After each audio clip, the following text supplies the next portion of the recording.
The new season of League of Legends is the most fun I've ever had in my near decade-long experience with the game, and there is absolutely nothing wrong with it. But really, I think the new items are neat. They changed the game in a very positive way and seem to have breathed in new life to older characters that used to struggle for relevance. There's just so many options that changed the way you play the game. For example, are you going against a heavy kiter like Kai'Sa as someone immobile like Nasus? Well, that's easy. Just buy a stride breaker to have a tiny dash and AoE slow to catch her. And if you play that fight perfectly, now Kai'Sa is forced to either Gale Force away, go invisible with her E, flash, use her ultimate to dash, or heal to kite you and kill you anyway. I know that Riot wasn't trying to do this, but in making items that gave every single character a dash, they have mistakenly given dashes to characters that already have dashes. But before we move on, let's have a message from this week's sponsor. Hey everyone, I just wanted to give a huge shout out to today's sponsor, Raid Shadow Legends. This game has everything that gamers love, like badass champions, super tough bosses, trillions of players, and years of content with constant updates. In fact, they just did their biggest and greatest update yet, the Doom Tower. A gigantic tower of death with 120 floors, secret challenge rooms, and bosses that'll push you and your champions to their limits. I personally love the fact that you could build a team to be exactly what you need in your battles. Imagine a team game, except instead of playing with people you don't like, now you're playing with the champions you love. There's over 16 separate factions to choose from, with my favorite being the Undead Horde. And that's because they have the coolest legendary, Harvest Jack. He's awesome because he looks like a scarecrow and he's always smiling, so you could tell that he's an all-around great guy. On top of that, he's an anti-buffer, meaning his attacks steal buffs from the enemies. And that's OP. He can also reverse buffs to make them into debuffs. And of course, underneath that cloak, he himself is buff. Harvest Jack, more like Harvest Jacked. So what are you waiting for? If you want to get a huge head start in Raid, all you have to do is click my link in the description, and you'll start with a free Void Champion Bulwark, 50 gems, an XP booster, some energy refills, and even an ancient shard that you'll get once you start the game. Find me in-game as Scooch with 3 O's and join my clan, Jack and the No Gang, so that we can show the world that Undead is the best. One more huge shout out to Raid for sponsoring the video. You guys are awesome. Now let's dive into the content. It seems like their attempt to bridge the gap between older dated champions and new alpha super OP champions has failed harder than ever. Don't believe me? Well, take a look at this.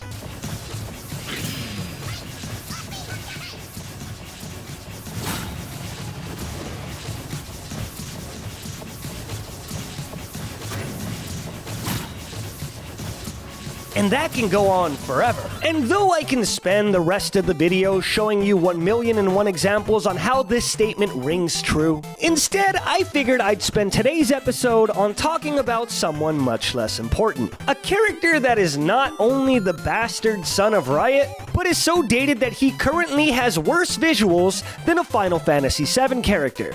And I'm not talking about the remake. Udyr is the most dated character in League of Legends, and it's kind of hard to explain him. He doesn't deal enough damage, he doesn't have enough CC, he falls short in almost every single matchup, and holy fuck is he just so painfully straightforward to play. If you think that this video is going to be a hit piece on Udyr, well, you're kinda right. I'd be worried about the Udyr mains coming in and disliking the video, but it's with a heavy heart that I have to inform you that the last Udyr main, Jeremy F. Arkansas, has passed away. He had a stroke after being outran by literally any other character with Phase Rush. He will be missed. I don't even know where to start with Udyr, and I'll be honest with you, this is the hardest time I've ever had writing an episode of Can We Talk About This? Because fundamentally speaking, Udyr is just a super minion that breathes fire, has rocket boots, and occasionally stuns. Udyr technically has no abilities, just auto attack augmentations. But he does have a passive. Udyr's passive, Monkey's Agility, gives him move speed and attack speed whenever he uses an ability. It can stack up to 3 times, giving him a grand total of 30 move speed and 15% attack speed. And that's just about it. At maximum stacks, these stats are worth less than a pair of Berserker's Greaves. In fact, these stats are almost worth less than just a boot and a dagger, which is pretty sad because you have to attack someone stupid enough to let you get to them. To give you an example of how bad this passive is, Samira's passive grants her 21% attack speed, percentage missing health magic damage, a knock-up on immobilized targets, a dash, and a auto attack reset. But Udyr, he gets this. Cool. All of Udyr's abilities are a separate stance. He has 4 stances. His Q, Tiger Stance, is arguably the worst, but it's my favorite.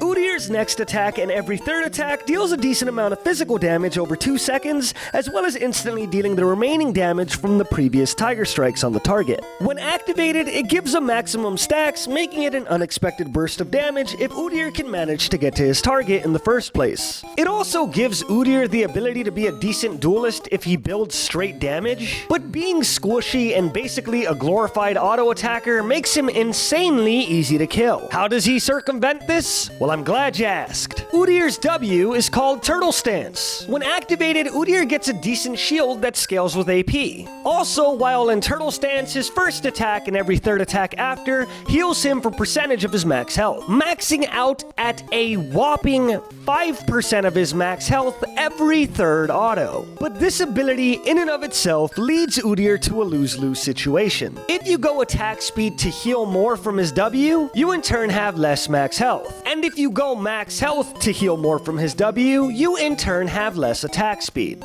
Sure, these may both sound bad, but you should have expected this when you locked in a character that smells like Budweiser and looks like Newports. Udyr's E, Bear Stance, is his best ability and the only reason why he's relevant. But before we continue, did you know that the majority of the people watching this video aren't subscribed? This year we're going to be releasing a lot more content than we did last year, and I think that you would have fun subscribing to the channel, and you'll also help me out, so please subscribe if you haven't already, and if you have, I love you a bunch. Now let's keep going. Udyr gains up to 40% move speed and ignores unit collision for the next 2.5 seconds. While in this stance, Udyr's next basic attack stuns the target for 1 second and can affect the same target more than once every 5 seconds. Meaning in a team fight, Udyr will be running around like an angry babysitter doing everything they can to keep the enemy children in place. And in a best case scenario, if Udyr flashes and builds a Gale Force or a Prowler's Claw and the enemy team seems to all be checking their Instagram feed at the same time, Udyr will stun 5 separate champions for 1 second at different intervals. But this is a very rare occurrence because enemies aren't just going to stay in place. And don't forget that there are junglers with better and longer AoE disables like Zac, Kayn, Amumu, Lilia, Graves, Jarvan, Hecarim, Nunu, Fiddlesticks, Rammus, Echo, Skarner, Vi, Sejuani, Rek'Sai, Shaco, Talia, Warwick, Xin Zhao, Gragas, Lee Sin, Volibear, Poppy, Trundle, and Wukong. And you want to know something funny? Every single champion I just named is a little bit more mobile than Udyr in teamfights as well. Udyr's ultimate doesn't exist. It's just another stance. His R Phoenix stance is his second best stance and is recommended in every single build. While in Phoenix stance, his first auto and every third auto fires a cone of fire in front of him, dealing magic damage to every single enemy hit. This ability is actually really good in the grand scheme of things, and Riot did buff it a lot, giving it an insane amount of base damage. But unfortunately, this stance scales with ability power, which Udyr will most likely never build except for the occasional Lich Bane. Now's the point of the video where I backhandedly say the only good things about this character to get you to play him before he's changed forever. Udyr's kit has no real synergies. In fact, since you can only get 18 skill points, you will never max out all of your stances, meaning that Riot literally won't let you play him at max potential. Every item does one really good thing for him, but then closes the door somewhere else. If you build AP for Phoenix stance, his Tiger stance is now useless because that scales off of AD. If you build max health for Turtle stance, that's money you could have spent on attack speed to scale up his Tiger stance or his Phoenix stance. No matter what you do, it will always be the wrong choice, which is why when you play Udyr, you should do whatever the fuck you want. Udyr is not a being that is held back by social norms, okay? Look at him. He doesn't have one build. He doesn't do the same thing every day. He doesn't shower, can't date, smells awful, but in his free-spirited nature, you're allowed to breathe free and try everything. Because at the end of the day, every item on Udyr is going to be just as bad as the others. Now, I know this video has been nothing short of character assassination, and I honestly don't like making that many episodes about bad champions because there's a ton of good champions that we can look at. So why did I make this video? Because I think that Udyr stands for something that Riot is trying to forget. Udyr stands as one of the last relics of the old Summoner's Rift. A world that was different. Items were different, objectives were different, and in a world like that, where mobility was scarce and every character didn't have a dash, and off-tanks can survive by the grit of their health alone, Udyr thrived. But that rift is gone. And in its place came something a lot better. Champions are all unique, everyone has a different playstyle, and if everyone is overpowered, then there's no problem here. But somehow, with every single champion being overloaded in every single way, Udyr still manages to be relevant. Maybe it's his insane clear.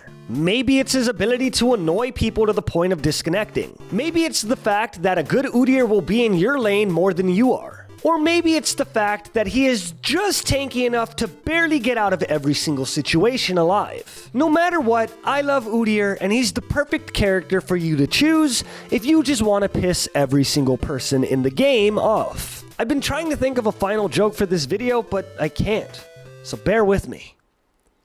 Thank you for watching this week's episode of Can We Talk About This? If there's something else you want to talk about, leave it in the comment section below, and I'll be sure to get to it. Guys, I don't know if you saw the tweet, but I am looking for more editors because I do want to become more of a daily uploader, and on top of that, I want this show to be weekly, but I'm realizing I'm going to need more hands for that. So if you want to become an editor, just DM me on Twitter with examples of your work, and I'll be sure to comb through them. Anyways, that's it. I love you. I'll see you next week. I mean, I'll see you Monday. I guess that counts as next week. I don't know. Whatever. It doesn't matter. I'll see you soon. That's it. I love you. Goodbye.